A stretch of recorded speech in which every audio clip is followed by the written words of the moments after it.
आज के इस वीडियो में मैं आपको बताने वाली हूँ कि ITR 1, ITR 2, 3, 4, 5, 6 ये जो फॉर्म है किन किन लोगों के लिए हैं एंड आप कैसे चूज़ कर सकते हैं। अगर आप अपना खुद का ITR फॉर्म खुद से भरना चाहते हैं तो कैसे आप चूज़ कर सकते हैं कि आपके लिए कौन सा फॉर्म जो है वो बेस्ट रहेगा।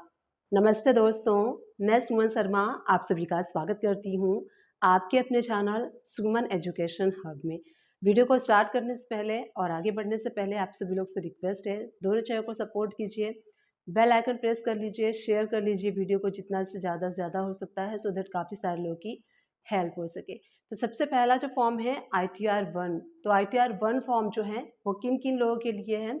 ITR 1 फॉर्म जो है रेसिडेंशियल इंडिविजुअल के लिए होता है। अगर आपकी income up to 50 lakh rupees है और इसमें जो सैलरी पर्सन है वो भी कर सकते हैं। जिनका हाउस रेंट जो है हाउस प्रॉपर्टी से इनकम होता है, सिर्फ एक हाउस है और उससे 1 हाउस प्रॉपर्टी इनकम होता है। अदर सोर्सेज भी हैं तो अदर सोर्सेज जैसे कि आपको अदर सोर्सेज ऑफ इनकम भी शो करना होता है उसमें। तो जैसे आप FD, काफ़ी सारे लोग FD कराते हैं तो FD पे जो आप इंटरेस्ट अर्न करते हैं, सेविंग अकाउंट पे जो आप इंटरेस्ट अर्न करते हैं, और यहाँ पे अगर एग्रीकल्चर इनकम आपकी अप टू 5000 है तब आप ITR 1 फॉर्म को चूज़ कर सकते हैं। तो यहाँ पे मैंने बताया कि ITR 1 फॉर्म जो है वो है रेसिडेंशियल इंडिविजुअल पर्सन के लिए, और सारी जो चीज़ें हैं वो मैंने यहाँ पे डिस्कस की हैं। सेकेंड हम देख लेते हैं ITR 2 फॉर्म किसके लिए है। तो देखिए ITR 2 फॉर्म जो है वो है इंडिविजुअल रेसिडेंशियल के लिए एंड नॉन इंडिविजुअल रेसिडेंशियल के लिए। ITR 1 फॉर्म जो था वो सिर्फ इंडिविजुअल रेसिडेंशियल के लिए था और ITR 2 फॉर्म जो है इंडिविजुअल रेसिडेंशियल के लिए है एंड नॉन इंडिविजुअल रेसिडेंशियल के लिए भी है। अब यहाँ पे देखिए जो NRI हैं वो भी इस फॉर्म को फिलअप कर सकते हैं। अगर फॉरेन में इन्वेस्टमेंट करते हैं आप तब भी कर सकते हैं। सैलरी हेड है तब भी आप कर सकते हैं। यहाँ पे जो हाउस रेंट इनकम है आपकी तब भी आप कर सकते हैं। कैपिटल गेन अगर आप कर रहे हैं, अदर इनकम सोर्स जैसे कि FD पे इंटरेस्ट अगर आप अर्न कर रहे हैं, सेविंग अकाउंट पे इंटरेस्ट अर्न कर रहे हैं तो आप ITR 2 फॉर्म जो है वो आप कर सकते हैं। थर्ड फॉर्म हम डिस्कस कर लेते हैं ITR 3। ITR 3 जो है वो इंडिविजुअल के लिए है और इंडिविजुअल के लिए ये सबसे बड़ी फॉर्म मानी गई है। तो ये फॉर्म सबसे बड़ी होती है इंडिविजुअल के पॉइंट ऑफ व्यू से एंड काफ़ी लेंदी फॉर्म है, काफ़ी सारे लोगों को इसमें कवर किया गया है।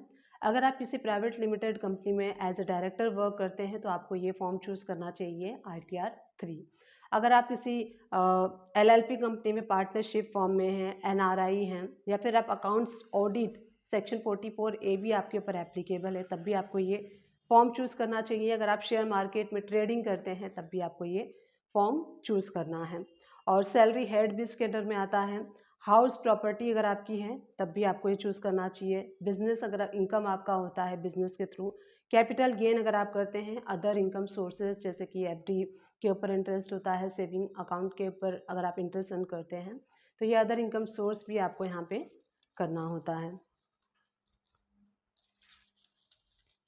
और उसके बाद अगर आप वर्चुअल डिजिटल एसेट्स में जैसे कि क्रिप्टो करेंसी होता है वहाँ पे इन्वेस्टमेंट करते हैं तो क्रिप्टो करेंसी की सारी डिटेल, सारी इंफॉर्मेशन आपको यहाँ पे देनी होती है। उसके बाद अगर आपने US के अंदर स्टॉक क्लबिंग, उसके बाद अगर आप US स्टॉक में क्लबिंग के प्रोविजनल अगर आपके ऊपर, उसके बाद US के स्टॉक क्लबिंग के अगर प्रोविजनल आपके ऊपर एप्लीकेबल होते हैं तब भी आपको ये फॉर्म चूज़ करना चाहिए।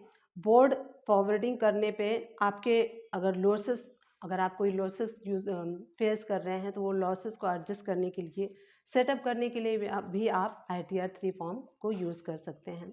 अब डिस्कस कर लेते हैं ITR 4 फॉर्म जो है वो किसके लिए है। तो ITR 4 फॉर्म जो है वो है रेसिडेंशियल इंडिविजुअल के लिए होती है और किन किन लोगों के लिए नहीं है। तो LLP जो हैं वो नहीं कर सकते हैं।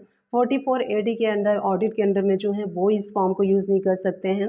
जिनकी income up to 50 lakh rupees है वो भी इस फॉर्म को यूज़ नहीं कर सकते हैं। तो ये रेसिडेंशियल इंडिविजुअल के लिए है। और उसमें देखिए सैलरी हेड, अगर आपके पास एक हाउस प्रॉपर्टी है उसके ऊपर आप इनकम गेन कर रहे हैं तो आप कर सकते हैं। PGBP अगर इनकम है तो ओनली प्रेजेंटेटिव टैक्सेशन है तब आप कर सकते हैं। अदर इनकम सोर्सेज अगर आपका है तो वो भी आप कर सकते हैं। तो ITR 4 इसके लिए है।